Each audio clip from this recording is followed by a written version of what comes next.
Good evening, everyone, and welcome to this session.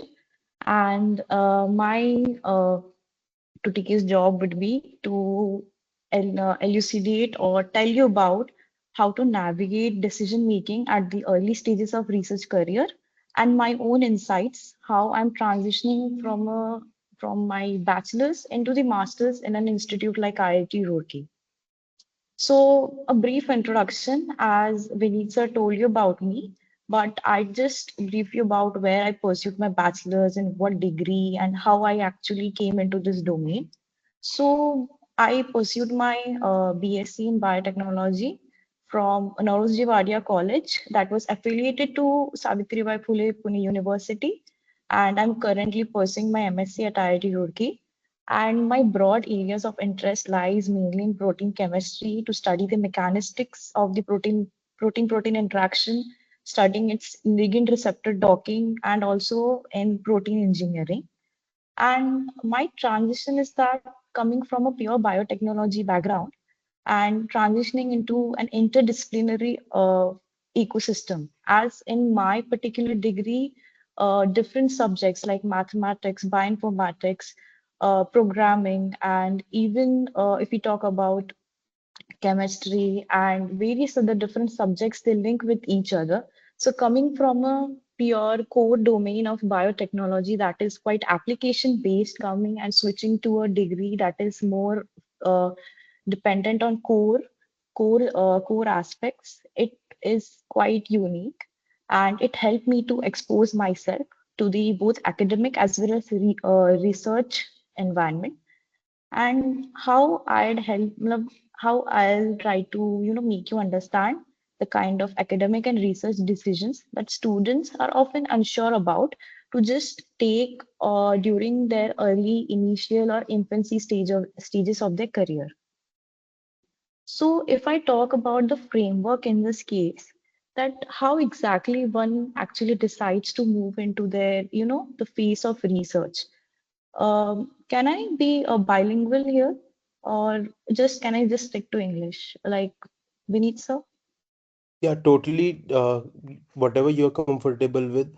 I think if you are diving a bit into bilingual, then it would be more interactive. So Oh yeah, you sure. can. Okay, sure. So framework, अगर हम framework के बारे में बात करते हैं exactly कि foundations क्या है कि आप जब स्टार्ट करते हो, like always, like everybody has a dream that they want to work as a scientist, but what are the foundational steps here, that how do we actually start from, where do we start from?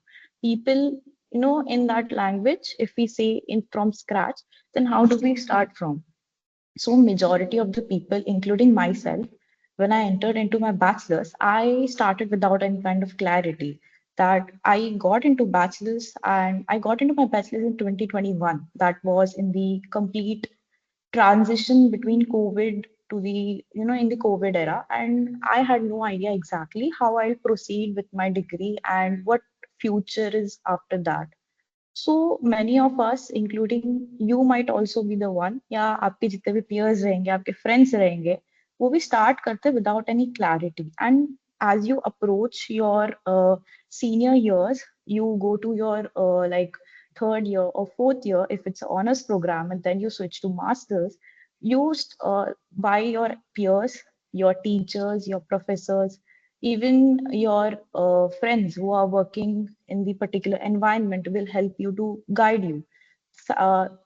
Likewise, you gain knowledge from there, and उससे आपको पता चलेगा कि exactly how this particular environment is like.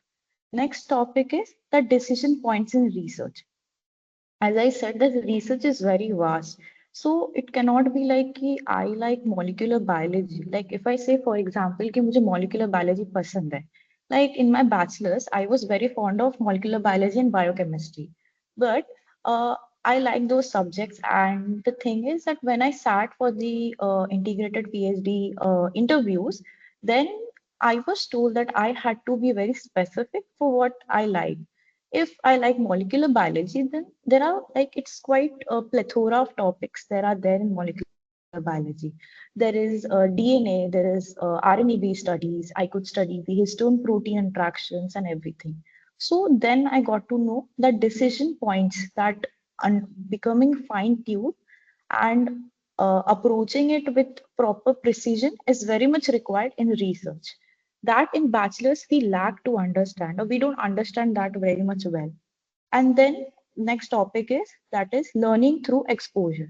So most of us in graduation, even myself, I did not have that much amount of hands-on experiences in my college.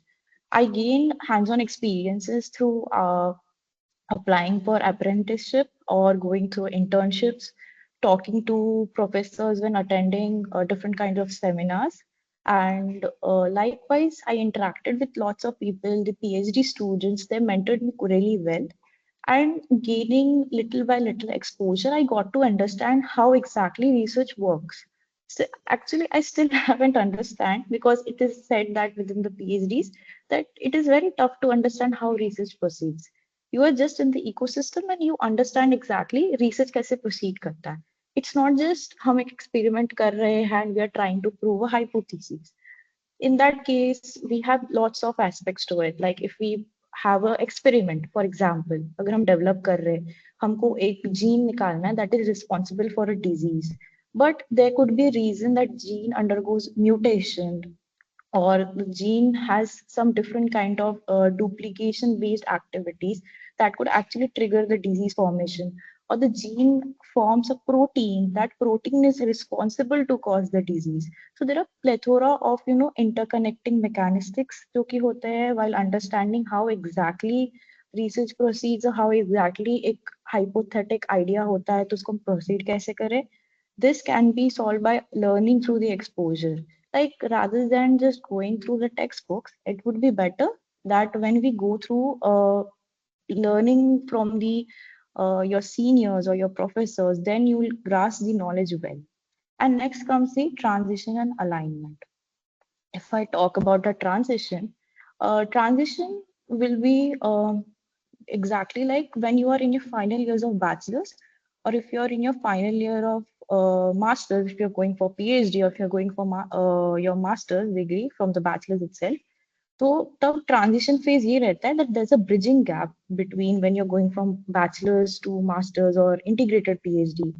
So in that program, how one needs to, align their goals exactly, that what they want to pursue and what would be their way of approaching the particular uh, problem they want to work in. For example, if I plan in joining a laboratory that is pertaining to working on molecular biology, and molecular biology, maybe it's working on transcription factors.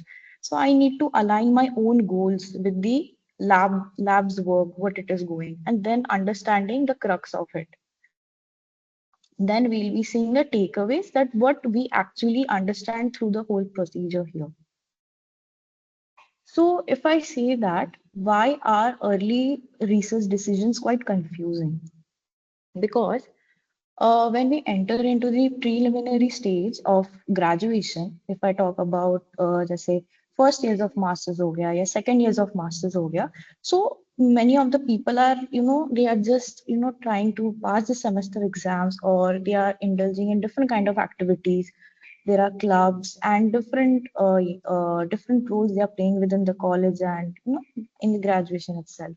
So it becomes very much difficult, like why even how to understand exactly कि decisions लिए कैसे research based, because it is very important.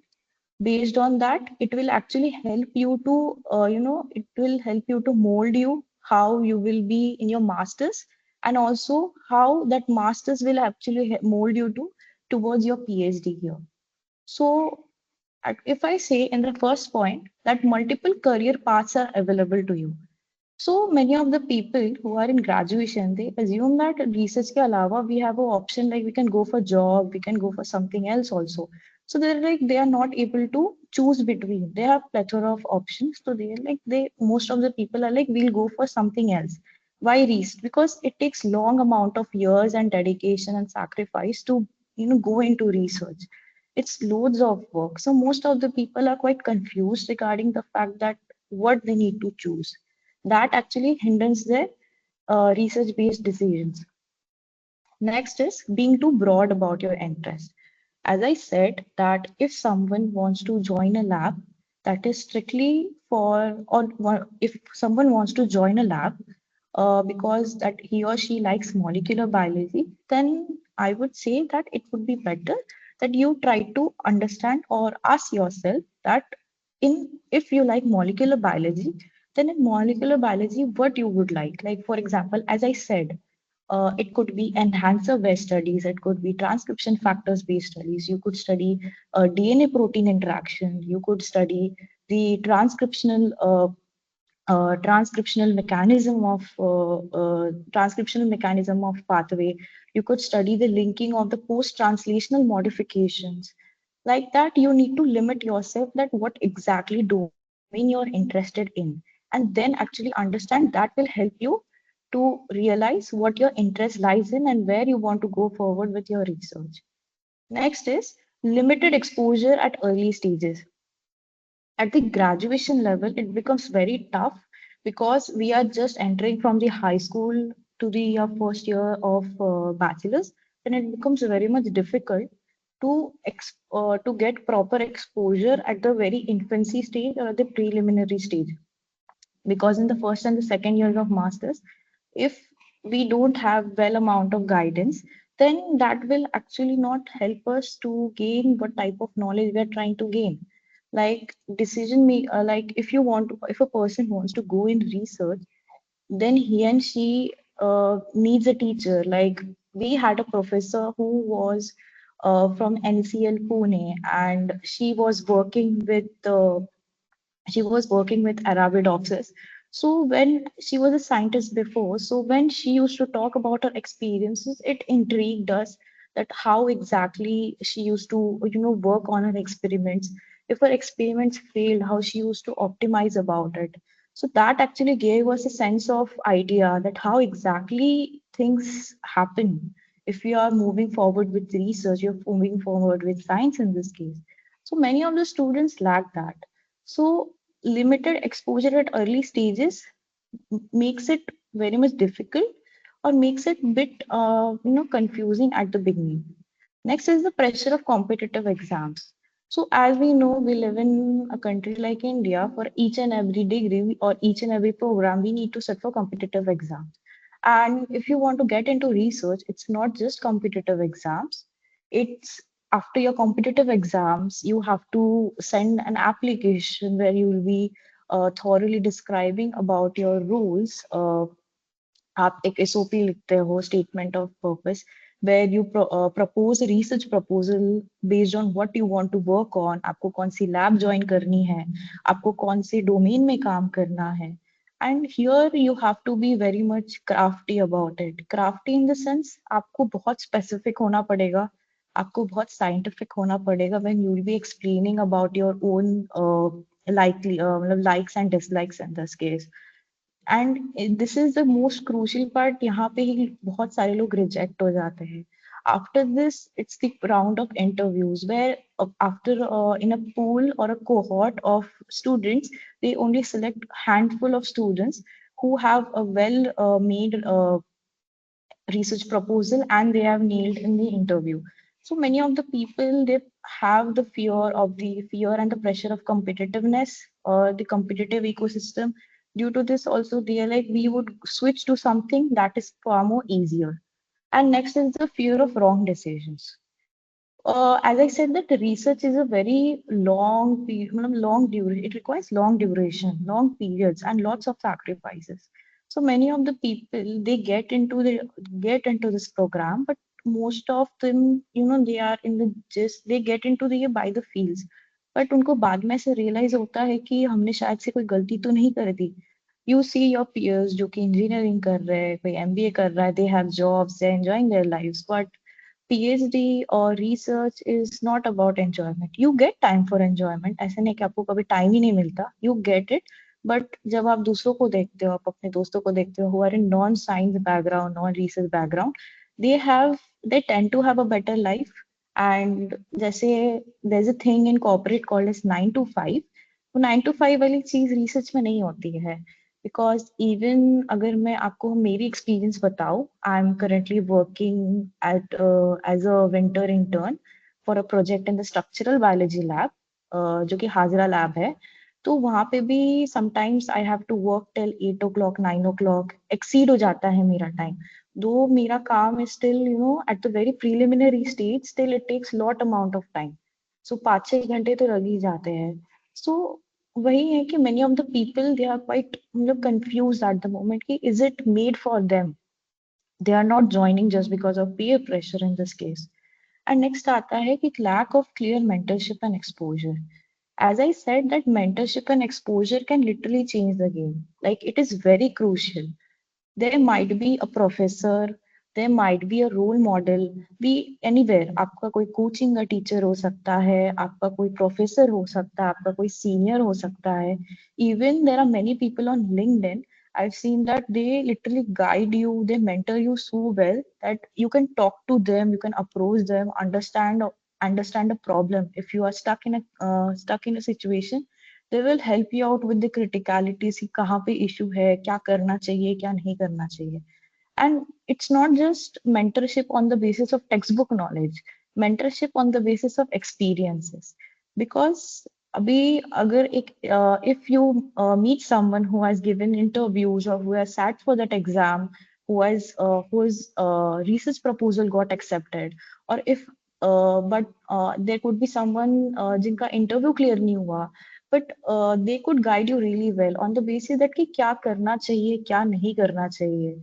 That is very important. So most of the people, even I would say for myself, I lacked clear mentorship at a time, because I would say that when I was applying for 2-3 colleges, I was not able to get selected for the interview because I lacked clear mentorship and exposure, because I was not able to pinpoint my interest that exactly, that where exactly I should go forward with.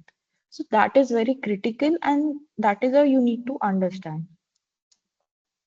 Next is, अगर हम start करें कि exactly from scratch का मतलब क्या है, that means that from scratch means आप bachelors में हो, तो अब बैचलर्स को ही फाउंडेशन बनाओ, like what ever academics or whatever studies you're doing within your bachelor's itself, your curriculum you have during your bachelor's, that might help you to create a strong foundation that might help later on in your career as a scientist later on. So the thing is, how do we begin here? So conceptual clarity over rote learning in this case. That means that hum to mostly, if we see that most of the majority of the students, they are more focused on how to pass the semester exams, the practicals and everything.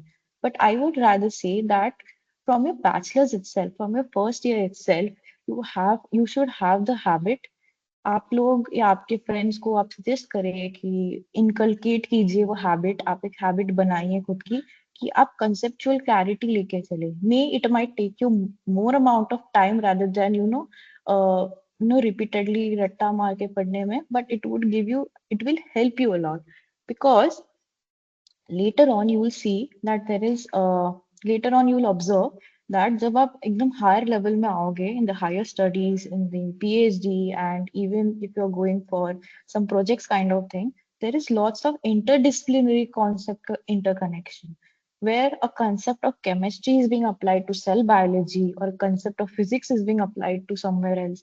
So that is the thing, that there is quite interlinking of subjects. And if, for example, if you are studying in the basis of कि semester में exams में pass करना है just to get good score, then you might also, some of the people, we do, majority of the people, they skip the मतलब जो tough topics होते हैं, but that would be quite detrimental बाद में आपके लिए. So it would be better that you have the habit to you know conceptual clarity लेके चलिए, that any concept you have, take time, you can go to Google, you can use a AI model to clear the clarity, to clear the concept if it is tough for you, make yourself understand. You can go to Google, you can take YouTube, you can understand it via the audio visual mechanism, but try to understand it. Next is asking why and how in this case. That is the most important part जो कि मैंने अभी तक देखा है, because I sat for interviews and I've understood it. Because The thing is, अभी जैसे for example, if I say that why exactly ATP is the energy of the cell, like why it's the energy currency, why we don't utilize other nucleotides in this case. So that is one of the question that was asked to me in ICL Pune interview so on the basis of कि most of the बच्चे ये सोचते हैं कि हम मतलब है तो है बट व्हाई एंड हाउ क्यों नहीं पढ़ते here comes the mechanistic part और the chemistry of it that exactly why कि you explain the thermodynamics of it thermodynamics के बेसिस पे तुमने आंसर किया है you answer it on the basis of phosphoanhydride bonds and anything on the basis of that you try to understand try to question whatever you're learning and questioning not only just ki you're asking your teachers there are sometimes the teacher also might not have clear cut answers if you're not satisfied by it you can you can try any kind of books you can go to the you can always and you must refer to the classic standard books you can go for Voigt and Voigt for biochemistry or Leninger in biochemistry or any kind of like even AIs can help you right now and also YouTube is also there but always try to have this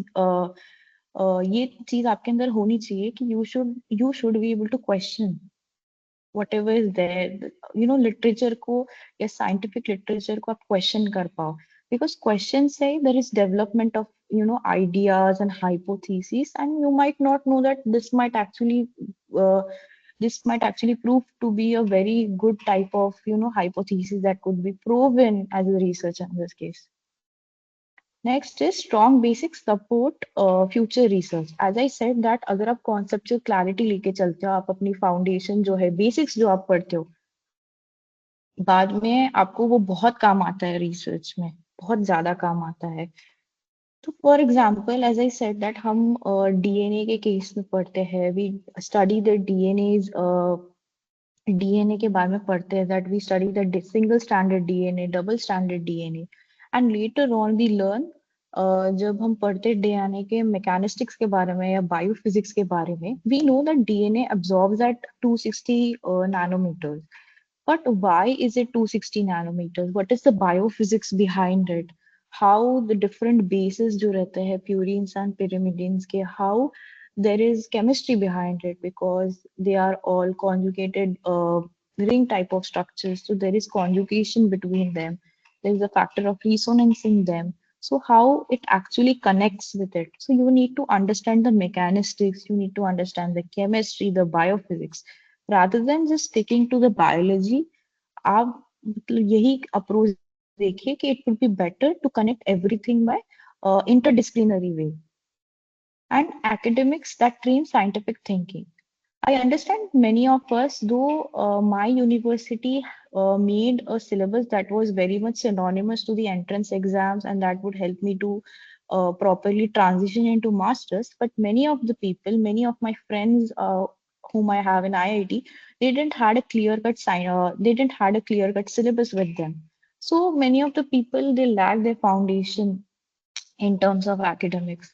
So it is very critical कि आप अपने मतलब आप surrounding में देखिए आप अपने friends को देखिए अगर आपको कोई कॉन्सेप्ट सीखना है तो आप you can take help from anybody your seniors who have who are studying for any kind of entrances have gone to PhDs in good eminent institutes you could ask them you could anytime ask the professors who have who have done their PhDs from a research institute, who have done their projects from a good places. You can ask them regarding them.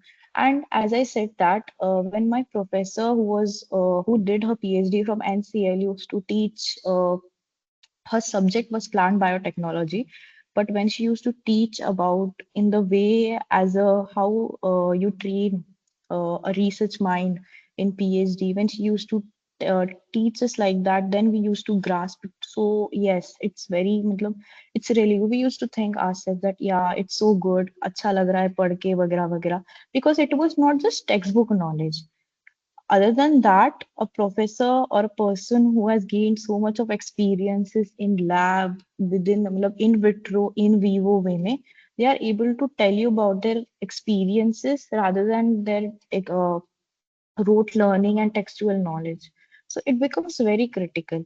And if I'd say that if many of us are lacking proper guidance or proper mentorship. It would be better that we have lots of courses right now, like there are lots of courses available online, certificate courses, free certificate courses. If you want to learn a concept in a very conceptual manner, I would suggest that you could switch to NPTEL. NPTEL has lots of courses, and if you want to study a specific course up to that par level, because it is being taught by IIT professors and even IIC professors. So they teach it at that level. And there are multiple subjects present there, be it from molecular biology, genetics, cell biology. You could literally learn it in that particular fashion, in that particular concepts, how they actually teach, because they teach exactly same. I am able to see because I took a NPTEL course in my graduation and I had the same professor. I had the same professor in my first semester. He's just teaching exactly the same thing, so it might actually help you to develop concepts beyond your, the college syllabus you have. And early discipline matters. As I said, that foundation is developed at the preliminary stage itself. You cannot develop a foundation at your third or fourth year. That is the like it is the end stage of your graduation. So developing foundation, I would always suggest start from the beginning itself. It would actually help you later on in the future, because if your foundation is not good, then you might not be able to understand critical or advanced level concepts that is being applied later on during your masters. Even when you're going for your dissertation in your masters, it will be very much required that you have a full fundamental foundation fully cleared in this case. So, as I said, that academics are not just about scoring marks, they train your brain to think scientifically, as I said, to question, to connect, and analyze. Strong fundamentals later on help you to read papers, design experiments, and troubleshoot failures. Research does not start in the lab, but it starts how you think during your classes. Because you might be in your lecture and your professor is teaching you something and you have a hypothesis, and then you ask your professor that this this can be possible, or can this thing, if we deviate it from this particular topic, can this be possible?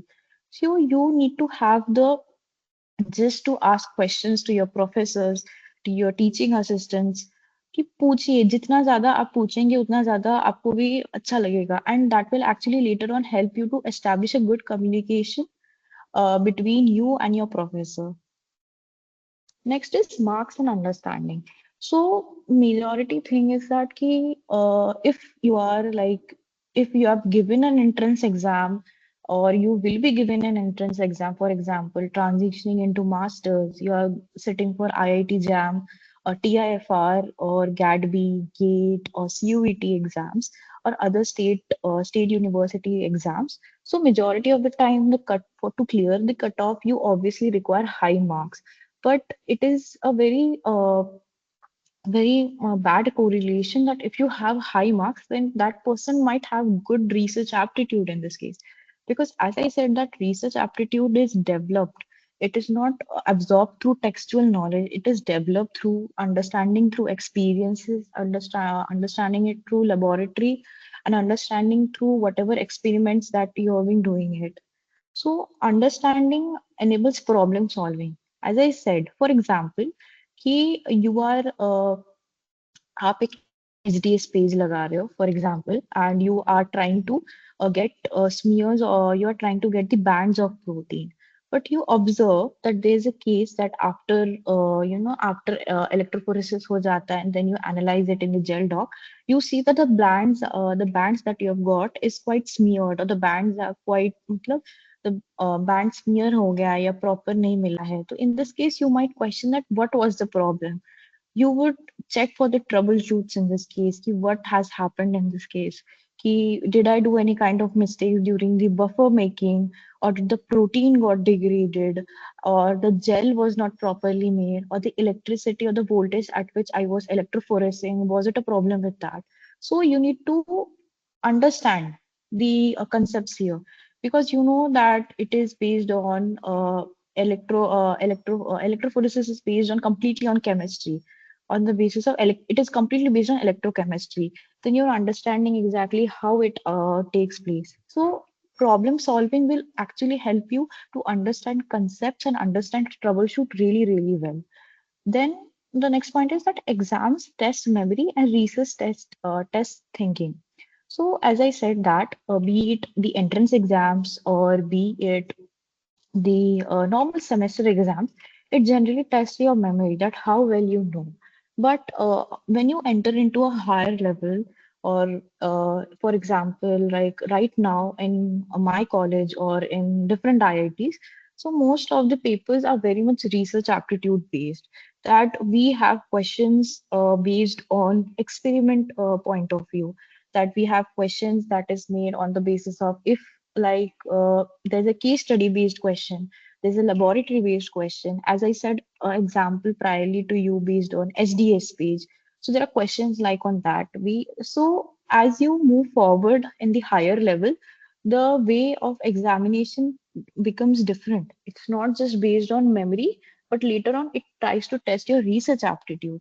So again, if your understanding, if your concepts are not clear or your foundation is not strong at the beginning or the preliminary stage, that is in your bachelor's, because if you are just trying to study for the marks, then it might not gain you, it might not help you during your later on years in your higher studies.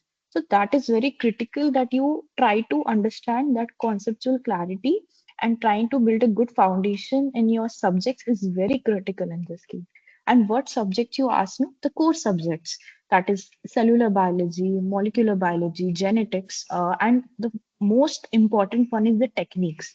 The tools and the techniques is the most important subject, because it is applied everywhere. It is applied in research also, it is applied in terms of industry also.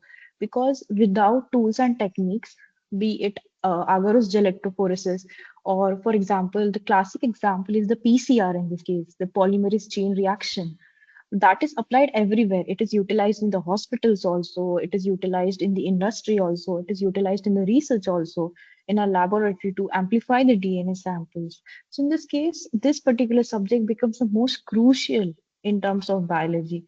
So if you not understand, if you're not able to understand how exactly DNA gets amplified, what are the troubleshoots behind it, if you increase the temperature beyond a point, if you decrease the temperature beyond a point, the factors of pH, if you're not able to understand the criticalities, if there's a problem later on, that, for example, your DNA is not amplified, what could be the reason in this case? You added the enzyme, you added Taq polymerase was added, but still everything was good. But if there was an issue, what could be the problem in this case? There could be a problem that the concentration of magnesium is not well added, because magnesium acts as a cofactor in this case. So these are the criticalities that we learn during a graduation. But in the everyday task, there are many problems that all the researchers or the project associate students or the master students, they stumble upon, and these are majoritarily solved on the basis of the fundamentals itself. And next is that long-term growth over short-term scores. As I said, that marks will just get you somewhere, but long-term growth, if I say that if you want to grow in this career or grow in this particular ecosystem, it is very important to grasp your concepts really, really well and have a affinity for understanding your concepts. वो आपको बाद में बहुत ज्यादा help करेंगे, because scores after a while nobody will actually remember your scores, but they will actually remember you on the basis of how much adaptability you have towards your research, or how much adaptability you have during your problem solving cases. Or if you stumble across ki you're running a experiment, but it is not working well, you do some kind of optimization, you correct the particular problem, you change the protocol for experiment. Later on, how it actually helps you to, the result that you get, it is quite refined than the previous one, then you try to reiterate it. You will test it again to see that how exactly uh, you know how exactly the optimization actually helped you to get a better result in this case. That you did only because uh, sorry, that you did only because you were able to you had a better understanding of the foundation rather than only, at the short term or preliminary idea of the marks in this case. So it is very important that your research you have a critical understanding or research based understanding, because it can help you to reason without uncertainty in this case. As I said, आप PCR का example लीजिए, आप SDS page का example लीजिए, आप basic DNA का example लीजिए. फिर for example, you have isolated DNA. We have all isolated DNA in our graduation, even in our masters. So in our graduation, we have isolated DNA from the goat's liver, or we have isolated the DNA from the plant, the leaves generally using the CTAB method. So there could be the reason that when we have isolated the DNA and we check it in the nanodrop, we might not get correct absorbance. What could be the problem in this case? Instead of 260, the absorbance we get it as at a higher peak, or the ratio that we are supposed to get is quite high or low in this case. So we know, if a person knows here the basic fundamental here, that if the ratio, if we are not getting the correct ratio in this case, we are not getting the correct ratio around 1.8 for the DNA in this case, then if we get a higher, like more than two something, then a person who has a better critical fundamental understanding may know that it is due to the RNA contamination in this case. Then you might actually think that what exactly biochemical purification method I'll be utilizing to, cancel out or to remove the contaminant from the DNA sample. So here that's the most critical idea, that what you would be adding. Here we would be adding an enzyme called as RNAs that might cleave out the any kind of RNA that is present in the particular DNA sample that we have got. Then we again test it. Then in this case, you have seen that we have optimized the procedure. That generally in the first procedure, we did not add any kind of RNAs, but later on, maybe you've added the RNAs, but that some amount of RNA still remained. Or while you were pipetting, there was some kind of error in this case. But to get the proper results, you optimized your procedure in this case, but adding the RNAs later on also to remove the RNA content. So that is how you optimize, that is how you again reiterate it, and then you got that this particular protocol works. Then you move forward. Then you understand exactly that how fundamentals actually help you in your future, help you in your to answer your research problems. Then comes the exposure and faculty interaction. It is very critical that you need to know the importance of approaching a faculty, because most of us, even when I was in my first year, I was very scared, or I had this complex that how will I even go and talk to the professor, because I'm in my first year. If I want to talk about presenting a poster in a different college or attending a seminar in ISER Pune or NCCS Pune, then how do I even talk so? Because we required a letter of recommendation for that to do. So I was very much scared. So I sometimes think, looking back, that I lost lots of opportunities in this case, because when I talked to that professor later on in the later years, and I was in my third year or in second half of my second year, I understood that the professor was really good, and he was really much over enthusiastic regarding my ideas and regarding my proposals. And she actually liked that I tried to apply to internships across India, across Pune, to try to increase my skills and all. Then I used to think that that was a mixed opportunity, that I hesitated for a moment due to fear and due to possibly anxiety, that's why I didn't try to approach that professor in this case. So it is very crucial that you know the importance of approaching faculty, because that will actually help you to that will actually help you to gain experience on basis of where you need to apply, where you not need to apply in this case, or you want to approach for some kind of approaching to apply for some kind of letter of recommendation in this case. And that is very critical. तो आप जितना जाके बात करोगे, जितना जाके आप you will try to understand their work. And I would say that pro tip I'd suggest that जो भी आपकी faculty है ना, आप बात कीजिए कि उनकी PhD किस में है, उनकी masters किस में है.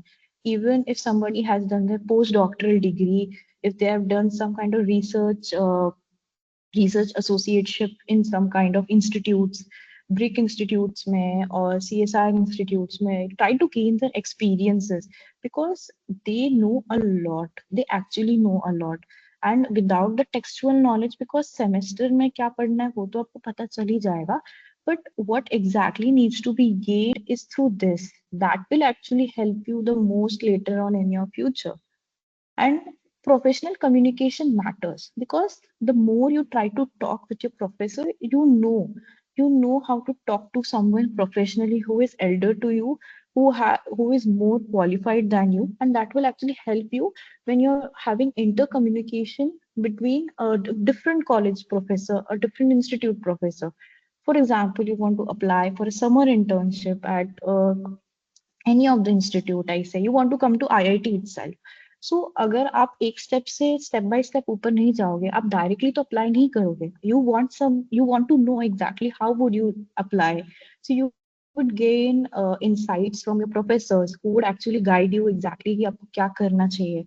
And it's not just about professors. अगर आपके प्रोफेसर आपको नहीं हेल्प कर पा रहे, तब आप कोई सीनियर से हेल्प लीजिए.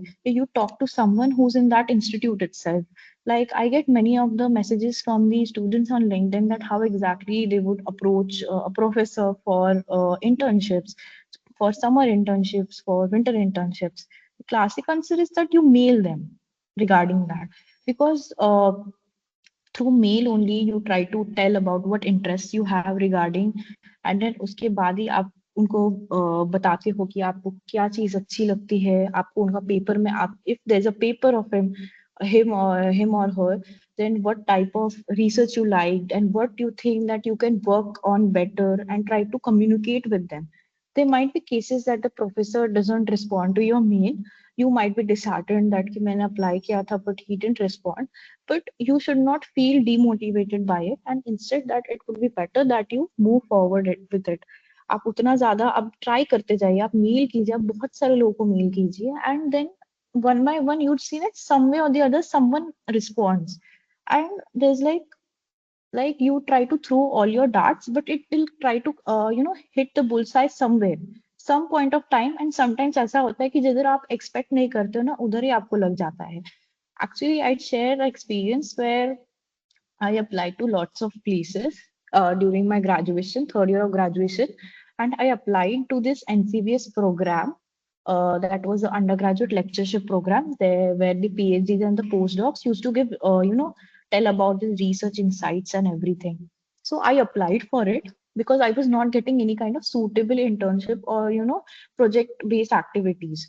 So I got a response from them, and I did not know back then that NCBS is such a crucial science institute.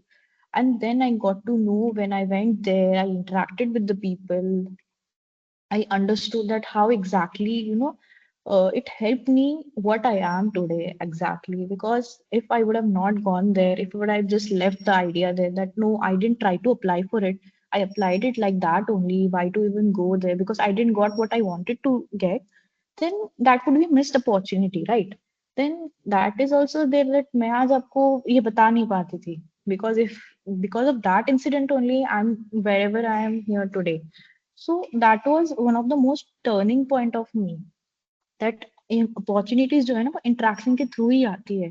आप जितना ज्यादा इंटरेक्ट करोगे, there might be cases that some of the people won't might not interact with you well, but through time you will realise, and I'm saying it literally, that through time you'll realize that more you interact, the more you have, आप जितना बात करोगे, जितना interact करोगे, you realize that it is literally really good that आप एक communication establish कर पा रहे हो with the professors, with the PIs, with the students, with the PhD students, research associates, and it will actually help you to gain more confidence and to gain more exposure in this case.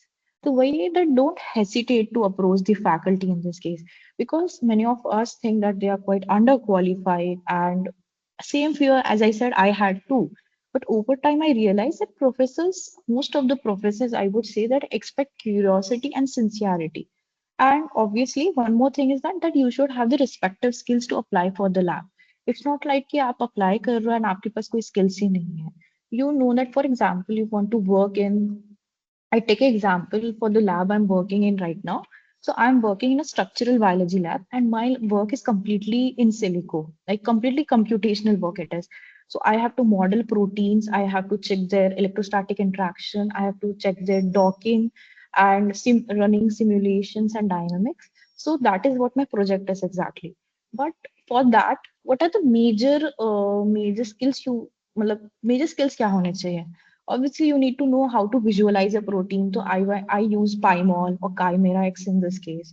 And for docking, I use Autodoc Vina. So these are the things, these are the tools and mechanisms that I've learned myself ताकि मैं वो lab में जाके काम कर पाऊँ.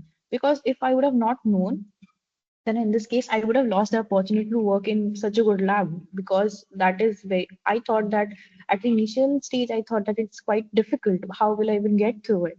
But later on, little by little, even though I'm not at the advanced level right now, but little by little, I've learned a lot and I'm trying to gain lots of insights in that particular lab. And my interest has grown in protein engineering and protein sciences. So if I say that अभी तक जो भी सीखा है आपने like आप graduation में सीखते हो you have learned in graduation you have learned in like through your projects internships whatever you have learned in this case how you're going to apply it because concepts are tools not isolated syllabus units as I said आपने enzymes का concept ले लिया like RNAs का concept दिया DNA amplification as I said in case of PCR और SDS phase का concept हो गया these are all tools these are not syllabus these are not semester work a chunk in this case. So next is that structure function relationship governs biological outcome. Because if I talk about a structure of something, for example, protein का structure हो गया. So the protein has a definite structure, as I know, like आपको भी पता रहेगा that there's a primary structure, secondary, tertiary, and quaternary structures. That actually dictates the function ki how exactly the function would be like that. Will it act as an enzyme? Will it have enzymatic catalytic property? Will I act as, will it act as a regulatory protein or something else? So that actually dictates it, and that is very much important in case of biological setting. And next is that small molecular changes can lead to large phenotypic effects. That is very critical to understand. For example, if I take as मैंने पहले explain किया था that for example एक gene A है and that is responsible for some kind of phenotype. But there could be three cases in this case. There's a disease that is happening, for example. But what three deductions can I make in this case? And there's a mutation in the gene itself due to which the disease is occurring. That could be a reason. Or there's a mutation that is occurring in some other gene that is actually suppressing gene A and due to which the disease is occurring. Or the third case I take is through gene A that will definitely make a protein according to the central dogma. And then it makes a protein. Now the protein is misfolded, or the protein is at high energy level. The folding is not properly done, or there is missing amino acid sequences that is crucial for the, elucidating the phenotypic effects in this case. Due to that problem, the protein has mutations, and then that leads to phenotypic defects in this case. So that is how that you need to understand that how exactly whatever concepts you have learned how they are actually interacted or how they're actually utilized in real biological settings or in case of research. Next is interdisciplinary knowledge enables correct interpretation. As I said that lots of aspects like physics, chemistry, biology, mathematics, programming, computation, everything is interconnected right now in today's real life biology. So it's not like just because I don't like one subject or I'm not able to grasp one subject, I'm, that is not able to, that will not help you later on. If you're in the particular research ecosystem, that you need to have the, adaptability to understand a subject, even though you don't have to be a complete master or pro at it, but it would be better that you have to gain the knowledge, you have to gain the exact concept that why exactly mathematics or why exactly physics is involved in this particular biological phenomenon in this case. Next is relevance often becomes clear only in research context. I'll give you a case study based example later on. Just remember this that how relevance जो है मतलब as I said that relevance मतलब क्या होता है concepts when it is explained in the terms of examples and even in case of real life examples the students are able to remember them. So try to have the habit that whatever concept you are learning, try to learn that how it is applied, because if you don't understand the application of the concepts, then it might not be that much interesting or eager to learn that exactly अच्छा ठीक है काम करता है हो गया. अभी absorbance अगर मैं पढ़ूं यहाँ पे, बट एब्जॉर्बेंस का जो जिसमें मैंने बताया कि डीएनए का एब्जॉर्बेंस 260 पे है. If you want to explain yourself, if you want to understand why exactly 260 nanometers पे absorbance है डीएनए की, so you try to question yourself and why exactly question करो कि बेस पेयर्स का होगा कोई logic, the purines and pyrimidines का होगा, the base stacking could be involved in this case. Try to connect it like that. You will reach a region where you will be, you will encompass a very large context in terms of research based problems later on. So why that is that in research, concepts from chemistry, physics, and biology constantly overlap. Every day it overlaps. For example, when studying enzyme activity or protein stability, chemical principles like pH and bonding and thermodynamics directly influence biological outcomes. Research is not performing about protocols. We are not just blindly following the protocols in this case. It's about understanding that why a step fails or why it actually works or why it fails. As I said that अगर आपका DNA DNA का जो absorbance है वो जो ratio है आपकी गलत आ रही है तो what would be the step in this case?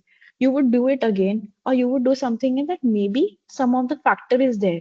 You will add proteinase or RNAs to to negate the presence of to remove the presence of RNA, a residual RNA or residual proteins, so that you get the proper ratio of DNA within your sample in this case.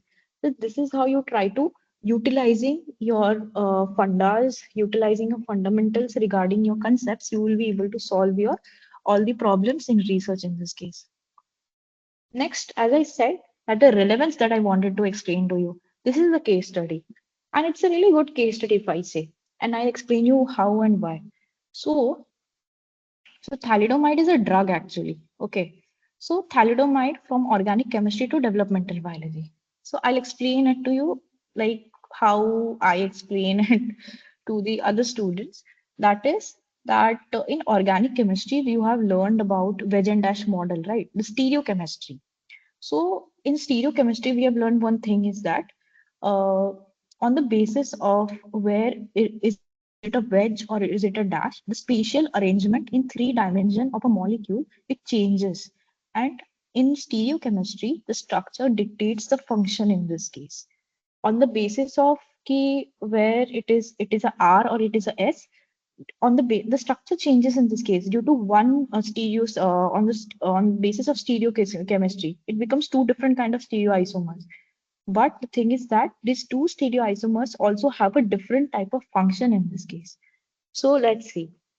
So thalidomide exists as two enantiomers, that is the R, the rectus form, and the S, that is the sinister form. So if you see in the rectus form, the nitrogen here, if you see that is marked by an asterisk in this carbon, you could see it is being joined to an dash in this case. But if you see in the case of S or the sinister type, you would see it is joined by a wedge in this case.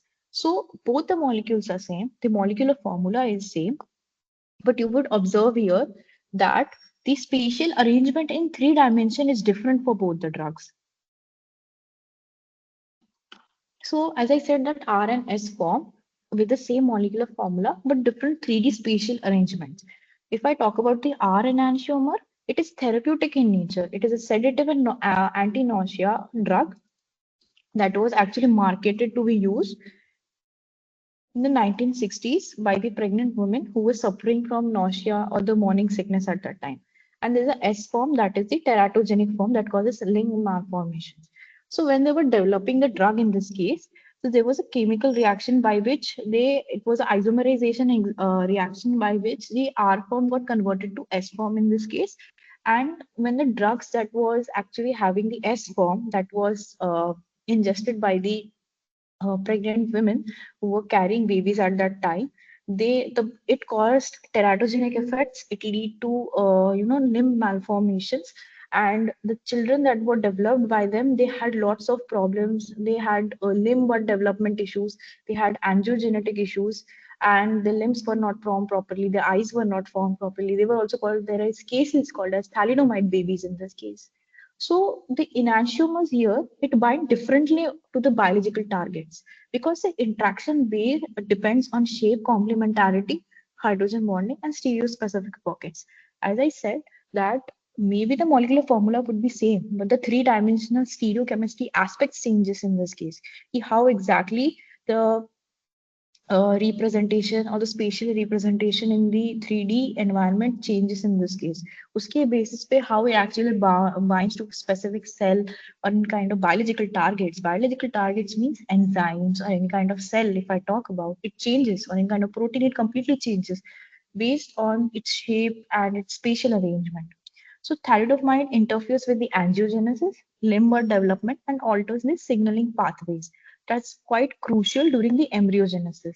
So these babies were suffering from phocomelia, in which there was it actually if I talk in the scientific way, it affected the FGF8, I guess. It affected the FGF8 signaling that is responsible for the limb development. So they did not have proper limbs.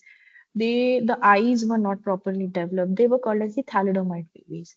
So this is a classic example where you can see that a small concept from stereochemistry, how it actually triggers a big deal in case of developmental biology. So the concept that is learned in first year chemistry or even in high school, because stereochemistry is learned in 12th standard chemistry also, in organic chemistry. It is applied well in drug designing, in developmental biology, and also in protein engineering.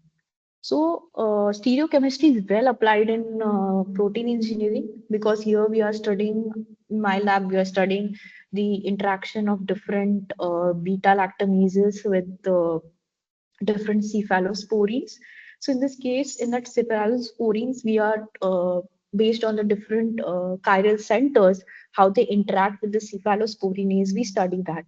In this case also, we are studying the chemistry of it. So as I said, that's connecting completely to the basics, that basic foundation. If I'm not clear about stereochemistry, how I'll be able to understand the, ligand docking and all that? Because everything is connected in a loopwise manner. Next is how research actually works. So research is quite iterative and it is not a linear approach. Iterative, as I say, because as I said that it goes in a pathway-like manner. For example, that you frame a whole protocol and then something, one of the other step, it fails. The outcome that you want to get is not, the outcome that you want to get. So in this case, it fails. So you are like, again, you have to repeat by trying to, optimize or toggle the specific protocol situations. You change some of the steps. Still, do not get results. You change the physical parameters, you change the physiochemical parameters, temperature, pH, and everything. Still, some way or the other, after trying hundreds of permutation combination, then you might get the actual result. So that actually says that research is not linear. It's like in a loop. For example, in the second step, there's a problem, but at the 10th step, you still didn't get the result. Even though all the steps except for the second step is correct, but in the second step there was a discrepancy, or the particular physiochemical parameter is not good, or the enzyme that you have utilized is not, optimal in this case. So again, you have to repeat the experiment. So that's why research is quite iterative in this case. Next is hypothesis refinement is continuous. That is that, for example, if you have taken a hypothesis, as I said, for example, gene A. Your gene A is responsible to cause a disease. That is my hypothesis. To prove that, I have to do multiple things. I need to plan that how exactly, gene A is responsible for the disease. I need to derive a hypothesis. Maybe it is due to the mutation. Maybe it's due to the protein that gene A has formed, it got misfolded, or maybe it is due to some genetic factor. It is an epistatic factor in this case. That I later on get to know that gene A is not only responsible for the particular phenotype. there's one more gene B, and when gene A, gene B are in the dominant case, then only they are able to express themselves. So that is a million there are plethora of hypotheses that can be found in this case, and hypothesis is continuous. They are not like limited. You can literally go on and go on, have different of toggles and switches, and you can define a hypothesis, but you need to prove something. There could be a possibility that two or three hypotheses of the one that you're trying to apply is same, but that you need to test it. Hypothesis needs to be tested until it's proven. So a hypothesis is a hypothesis until it's proven. That's the case. Then its negative results are often informative. Sometimes we think that if an experiment failed, then it's like we are so devastated that oh, the experiment failed. But I would rather say that even in our research ecosystem, it is said that a negative results are is the one that teaches you a lot. Because if an experiment fails, for example, so you will actually try to analyze that where exactly we went wrong or where exactly there was a problem. As I said earlier, that it completely connects with the fact that research is iterative, because somewhere or the other you might not get your results. So you might actually ask yourself that where exactly you are lacking it, which step.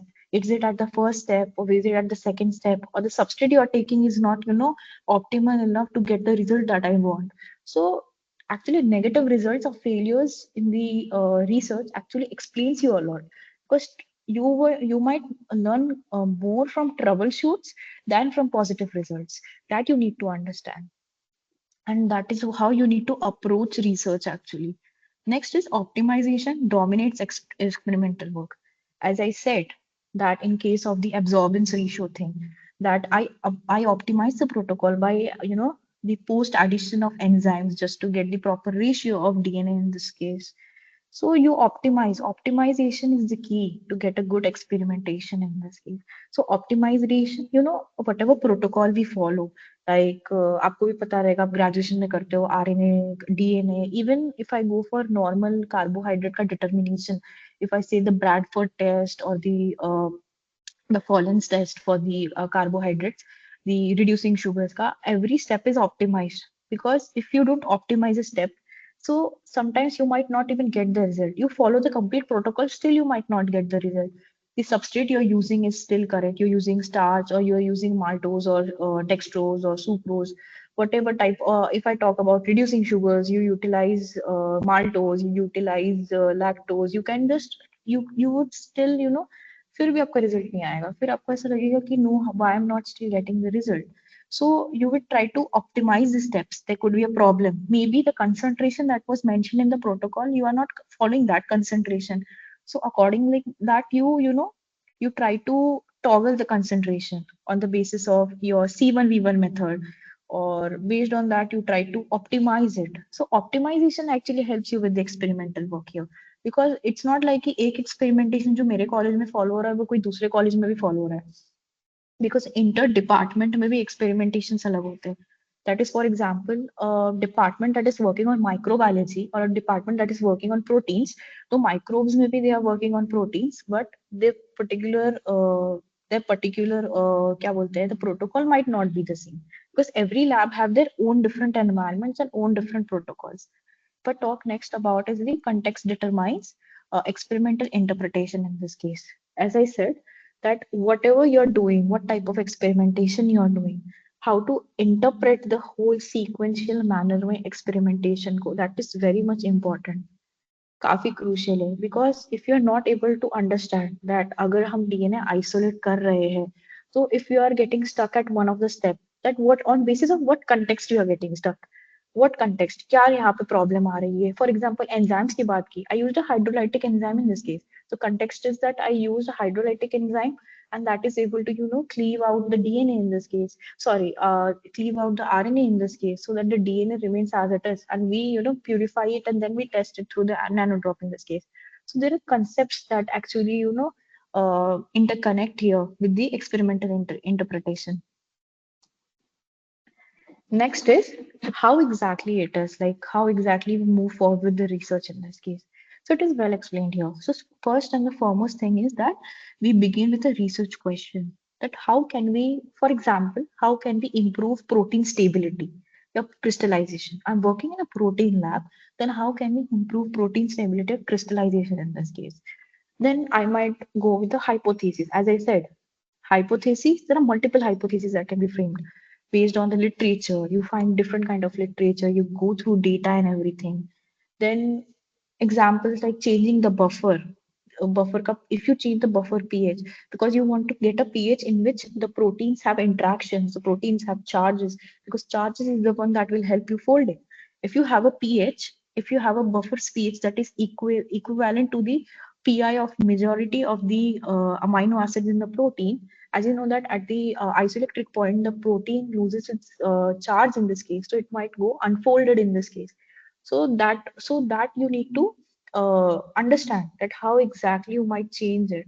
Then it is that hypotheses are educated guesses but not predictions, that you are just predicting, you are just guessing that yes, this can be a educated guess on the basis of the concepts you have.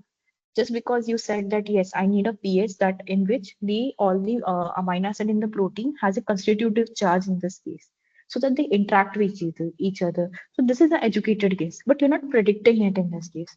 Next is experiment. You perform the experiment in this case. Based on changing the parameters here, you perform the experiment. That is on the basis of protein expression, protein purification, and then you do trials for the crystallization in this case. Next is the results. Sometimes you not get the ideal result in this case. Maybe the yield you have is poor, or there's no crystal formation, or the crystal that you've got, it's not properly diffracting in this case when you are studying it under X-ray crystallography or X-ray diffraction method.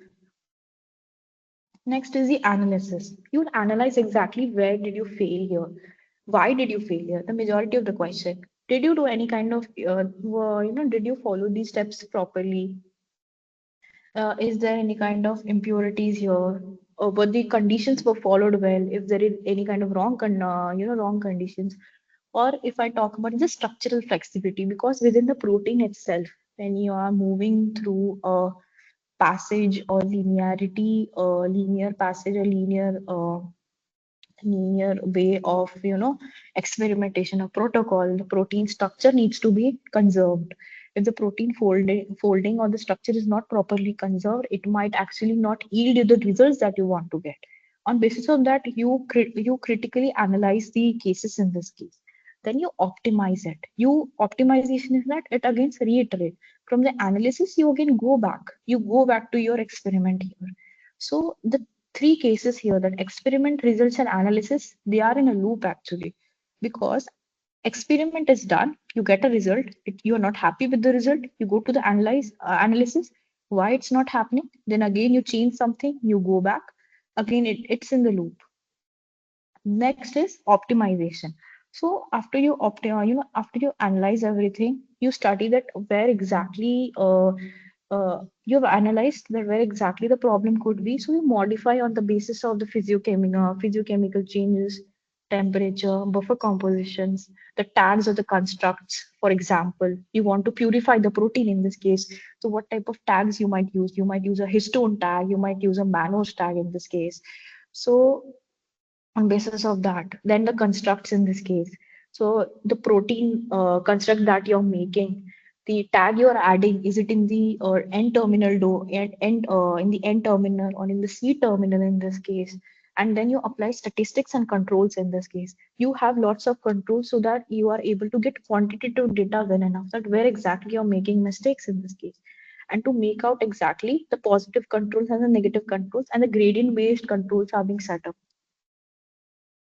Next is that developing the early on habit of reading research-based literature. This is very, very crucial because most of us, through the graduation itself, do not have the idea that where we would gain insights, where we would get exposure and everything. Because uh, जो लोग ये ecosystem में है, उन्होंने भी कहीं ना कहीं से स्टार्ट किया. Even I have to read like at least 2 papers a week to have gain amount of knowledge that how exactly the proteins interact, because it is actually mentioned somewhere in the literature.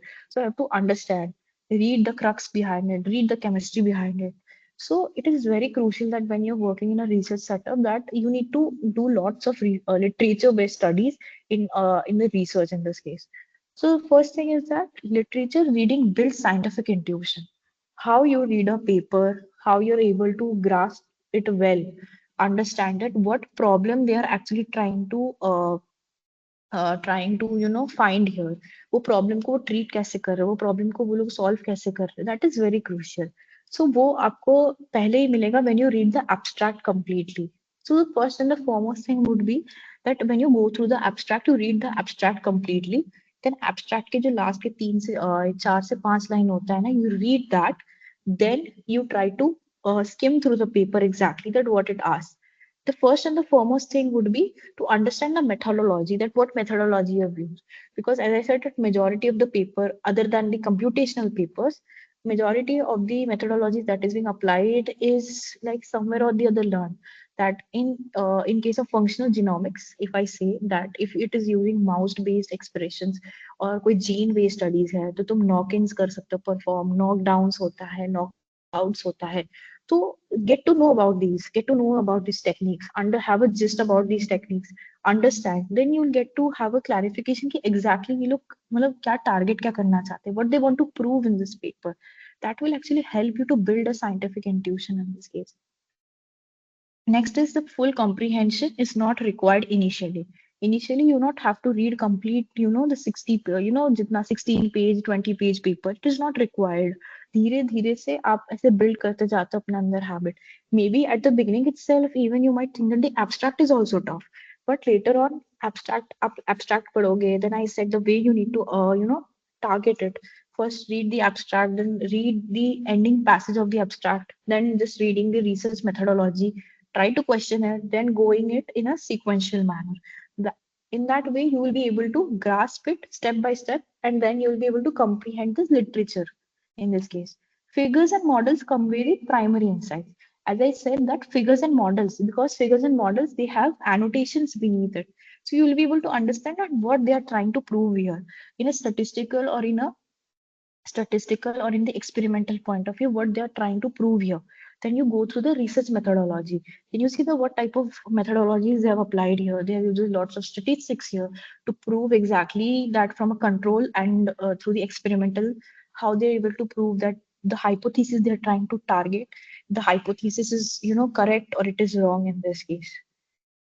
Next is questions matter more than conclusions in this case. That when you go through everything, you might have questions that what if to target this particular problem, they use something else. Like for example, I would give you a very generic example that if you want to study DNA protein interaction, there are many methods that instead of the electrophoretic mobility shift, you go for some other method. You go for the bait and fish method in this case, or a yeast to hybrid assay, or in this case.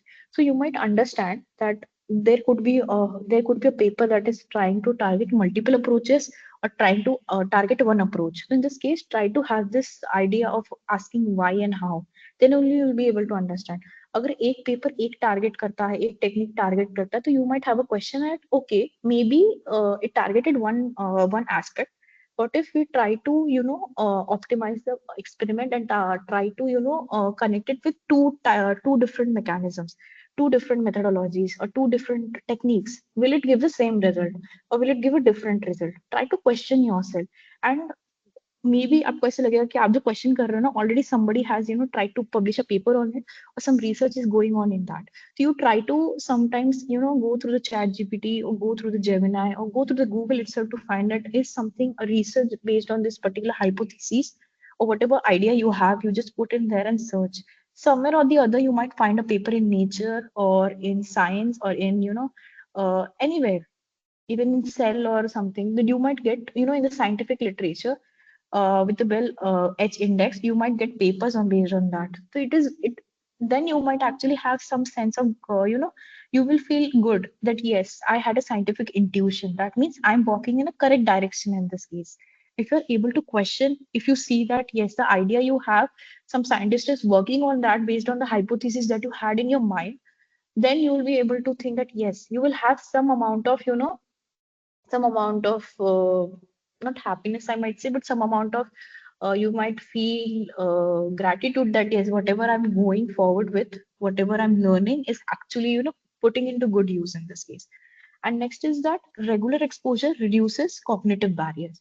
As I said that I have to go through like two papers a week, then it's like I know it's quite a monotonous job, but I right now know that where exactly I need to search for the where exactly I need to search for the uh, the methodologies, where exactly I need to search for the protein sequences, if I want to search for the protein code, if I want to search for the models in this case, then if I want to search for where exactly they have how they have performed the multiple sequence alignment, I exactly know where it is present in the paper. So that actually helps me to, go past my cognitive barriers in this case. Next is I've summed up everything here. That is that beginners often believe that if I don't understand the whole paper right now, I shouldn't read it. But it's a very wrong approach to start, if you ask me. Because as I said, the paper that you have, the scientific papers are quite difficult to understand. Even some of us are not able to grasp it really well. So we have to go to our peers to ask our postdoc supervisors or the PhD supervisors who are actually assessing our work. We need to go and ask them that can you, make us understand this? Can you make us understand the particular graph what is trying to convey? So it's a very wrong take to take here that just because आपको paper पढ़ना नहीं आ रहा है या paper आपको tough लग रहा है तो आपको पढ़ना नहीं चाहिए. That's a very wrong thing. As I said, you start little by little. Even आपको 30 से 60% आप पढ़ पा रहे हो, अगर आपको abstract पता है, अगर आपको research methodology आप grasp कर पा रहे हो, that is still a win, I would say. Because even in graduation level, most of the people are not, adapted to that thing. They are not taught that because the research papers is written in very much advanced English. So many of the people have linguistic barriers in this case, language barriers, so they are not able to understand it. But again, I say, little by little, you develop it well. You develop the progress. As I said, nothing goes to waste here. Whatever knowledge you try to gain in this case, आप abstract पढ़ते हो. बाद में, if you try to, write a review paper later on in your life for your any kind of activity with a professor or with a senior, you're trying to write a review paper, then you might actually know that exactly how the format of the review paper works. If you have read a Springer paper, then you know how exactly after the abstract what are the components that comes, content wise. So this is how it is. Like the cognitive barrier where that is present, it disappears completely. Next is that how to read papers. Again, to say that start with abstract, then go to the figures, then go to the discussion section. Because if you see in websites like ResearchGate, there is a section where multiple scientists or multiple peers around the world, they give their ideas. They say if there is kind of shortcomings in the paper, that needs to be worked on. The critics that has been given based on the paper, that well it is liked within the masses, within the researchers or not, and based on that, whatever ideas they are sharing, uh, you would understand exactly how it is well, celebrated among the research group in this case. Also, next is that always try to annotate the graphs and the pathways to understand exactly how the mechanism is working out, because you would see that majority chunk of the paper is trying to explain the graphical point of view and the pathways or whatever we have deciphered. For example, there is a gene regulatory network or knock-ins or knockdown that you are trying to do in the research methodology. It is explained in the pathway-wise manner. So it would be better that you try to annotate them. Next is the emphasis to emphasize that literature. That is whatever you have read right now, how it will help you. It trains you pattern recognition. On the basis of that, you know exactly in which area or after which content you will have research methodology, after which content you will have figures, after which content you will have references. So where to look at. It will actually train you well. Next is improves critical thinking and experimental thinking. As I said that after you read a paper, you have a question. So you try to type it out in Google or in the net. Then you might find that some other scientist somewhere else in the other corner of the world is already working on that. then it will actually help you that you're running parallelly with the experimental thinking. That yes, you're able to think like scientist right now. That is what actually inculcates you when you're reading the research papers in this case. Next is making advanced courses manageable. So when you read, read the literature, you grasp concepts in this case. And when you go for advanced courses later on, like you go through the Coursera courses or the openware courses, or if you go for the courses that is available in the NPTEL, the advanced genomics or proteomics, that will these are the concepts that is research methodology or the tools and techniques are well applied there also. Somewhere or the other, you might find a interlinking that might actually help you to grasp or polish your concepts even more. And next thing is that connect this habit or whatever knowledge you are gaining here to utilize it in your interviews, in your SOP writings, and crafting good research proposals. Because it's like whatever we have gained, even whatever I'm trying to share you, is also something that I've gained or absorbed through my friends, my seniors, my colleagues, and whatever papers I'm reading, how I've developed myself. So whatever I'm sharing, I'm trying to elucidate you people is all through the same thing. So that's why I'm able to trying to back down this fact that yes, this works, and it is very much generic, that this particular stepwise protocol is being followed to understand exactly how to proceed with the literature of the research. So if I come to the end part, that how I actually transitioned into IIT Roorkee. So I gave JAM 2025, and through which I actually came here. And if I talk about the transitioning from the state level university to such a big eminent technical engineering institute, there was a shift in learning expectations. Because if you see that there's a quite hell and heaven difference in terms of the curriculum and the expectations that is being required from you, that is expected from you in terms of state level universities and in terms of a college like IIT or even in IISc, by the way, and ISIS. So that was quite different in this case. The learning expectations were different because here the expectations were not only just on the basis of your concepts, they were on the basis of how you were able to apply those concepts well. That is what critical it was here. And next is the increase in conceptual depth and pace. So in the last 6 months, as I'm just transitioning to semester one to semester two in this case, the increase in the conceptual depth that I've gained through my professors, through interacting, communicating with my peers, through the PhD students, and also with the principal investigators of different departments. It actually helped me to, get the zeal and the drive to, move forward with the research here. And next is the exposure to the research-driven teaching. That most of the teachers that we have, my professors, are all very good scientists in their respective domains. They are actually scientists first, and then they are teachers, because each of one of their lab is somewhere or the other. They are literally producing good amount of research, good amount of papers. They are working on very good topics every day. They are trying to publish some kind of paper, like my lab, that is a structural biology lab that is working on beta lactamases, the protein chemistry of beta lactamases, and how it is like connected with the different kind of projects with the ICMR and other stuff, and how we are able to understand exactly that how research during teaching helps the students to actually have a good amount of exposure and to understand that what type of decisions he or she needs to make in the future. Next is initial discomfort and cognitive overload.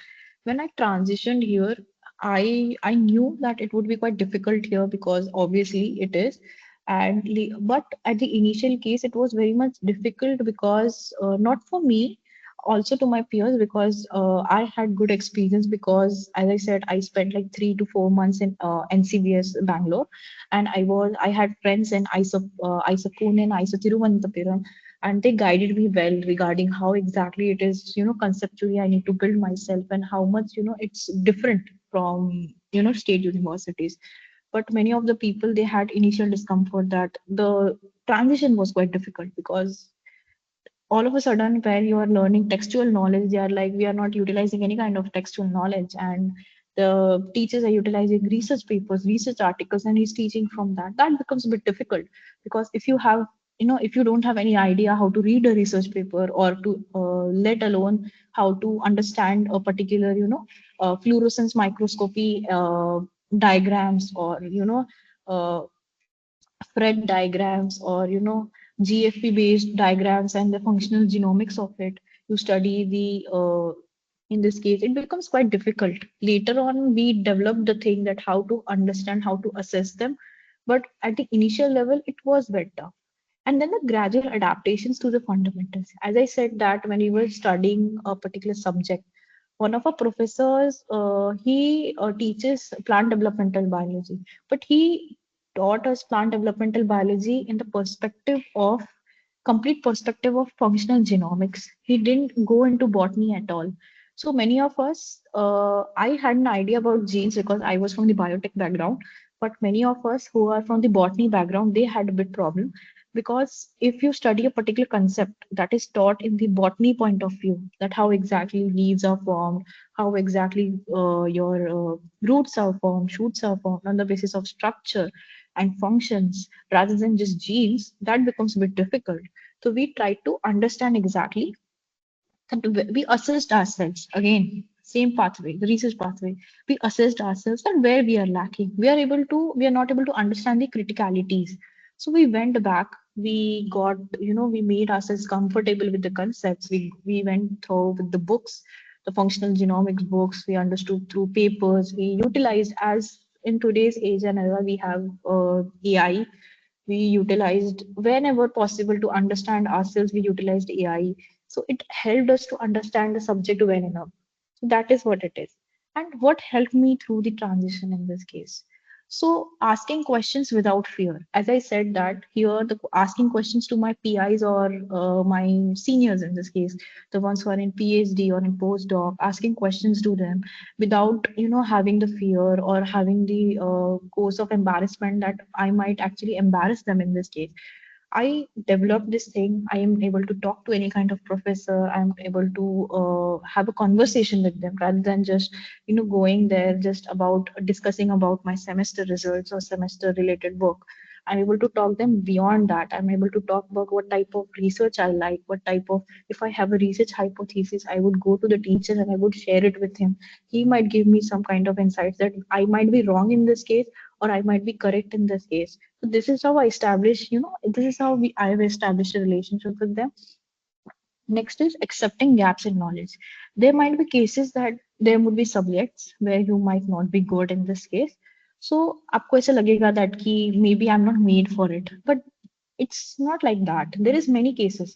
I myself, I'm in the structural biology, right? I like biochemistry, molecular biology a lot. I'm mostly more deviated toward chemistry because I literally like chemistry a lot, majorly organic chemistry. But if I talk about developmental biology, I was a bit lacking in that case because I was not able to understand. I didn't had zoology. I didn't had animal physiology with me, so it was a bit complicated for me to grasp, animal developmental biology for me. So I tried my best, still I was not able to get up to the path that I wanted to go. So I understood it's okay if I have gaps in my knowledge. The thing is that I'm able to do well, and little by little I'm able to understand it, because there might be cases that what I am good at might somebody not be able to be, try to be in that level. And same, it's vice versa. If somebody is good at something, then I might not be able to up to that level. Or again, if I'm good up, I'm good in some subject, somebody might not able to be at that particular level. So it should be acceptable to accept the gaps in the knowledge in this case. Then it's consistent self-learning, that every day you get to learn something new. Right now, I have my winter vacations, but I'm working in the lab. I'm every day I have to do like 2 to 3 hours worth of PyMon visualization. We take the protein code from the PDB. We try to, visualize the protein. And it's a everyday task. We have to remove the water. If I have to delete a sequence, I have to align a sequence with a different type of protein. I perform a docking experiment and everything. It's like I've learned it myself. Somewhere or the other that I've learned, went through the protocol, I've learned it myself. Now I am able to perform the basic functions, let alone the intermediate functions right now. Next is the faculty and peer discussions. As I said, beyond semester marks and semester results, I'm able to go. There is a good, well-established, healthy faculty and peer discussions among in my class. So it actually aids everyone to understand each other's interest in this case. There might be case I have friends who like developmental biology a lot and who are not much interested in my field, but we still have every day whenever we meet, we have discussions and we talk about each other at how we can, sit together. We can write a review paper. What should be the cases here? What should we take? What should we not take? How we can apply the statistical procedure. If somebody's coming to me to learn selective techniques, I'm able to help them. If I'm going to someone to learn about the optimization, to learn the criticalities of basic lab techniques like GCMS or HPLC, then I can ask them.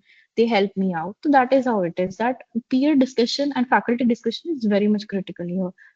So next is patience with the learning curve. As I said that I'm still in my preliminary stage in masters. So little by little, I'm learning it. It's like I want to, it's like a sigmoidal graph. It's not growing exponentially, but in a logistic manner. So I know that logistically I'll grow more, I'll gain more knowledge, and I'll be able to, share it or elucidate it to my juniors in the upcoming months, and how much I gain based on how much I gain my experiences. So that is how it is, that how it actually challenged my comfort zone. It reshaped my learning approach. I'm trying to interact with different kind of peers from different department. I have friends from engineering departments. I talk to them, I share my ideas, they tell me about it. So it's all about gaining, experiences from your masses or from your friends, and the environment is conducive enough to actually help you to understand what exactly you might want to get. Sometimes you might have an idea, for example, that you want to work in a joint project that involves computational biology, or you want to study about a modeling of a protein, so you want to develop an interface. So you talk to your friends who are working in completely CS or in your data science background, who are very much in depth with AlphaFold in this case, or in deep learning, because deep learning is applied in AlphaFold. So you can have an interconnection, you can have a peer discussion and talk with them. That is how you develop your scientific curiosity in this case. So, if I say about conclusion, that research here is not a linear journey. You can see in this particular cartoon that how it begins. It starts at one point, then it's completely like a roller coaster ride. It goes in loops and loops and turns. It's not linear at all, because somewhere or the other you might get stuck, but there might be a place that you will be able to pull yourself through the deviations. So it's a journey that is solely by marks and ranks or predefined milestones. It is a gradual process of developing clarity, resilience, and ability to think critically under uncertainty. Early confusions and transitions across disciplines and initial discomfort are not signs of failure but indicators of growth. Early confusion, as I said, explained well, that you might not have better idea. Confusion is due to the factor that you're not able to understand a concept, or you might not be able to, you are not able to understand it, or you know little about it, or you're not taught that well. Transitioning across disciplines is that because many of the people, they are in one discipline, but they switch to another. For example, there are many people who are in chemistry, who are in physics, they switch to biology. And many people later on from biology, they switch to biochemistry or in the core chemistry part, as I said. So this is how it is. It's when you're switching, you need to, you need to learn more, because the fundamentals and the foundations is completely different. But it is not a sign of failure, but indicators that you are willing to grow in this case. Next is by focusing on conceptual understanding, consistent exposure, and the habit of asking meaningful questions, one gradually builds his or her foundation that is required for the long term stability in this particular environment and ecosystem, in the research in this case. Ultimately, It is not about reaching an institute or clearing an entrance exam, but about making or becoming someone who is capable of learning, adapting, and contributing thoughtfully to the science. So this is all what we see in exactly that how we want to go, because as we say that entrance examinations are just the gateways.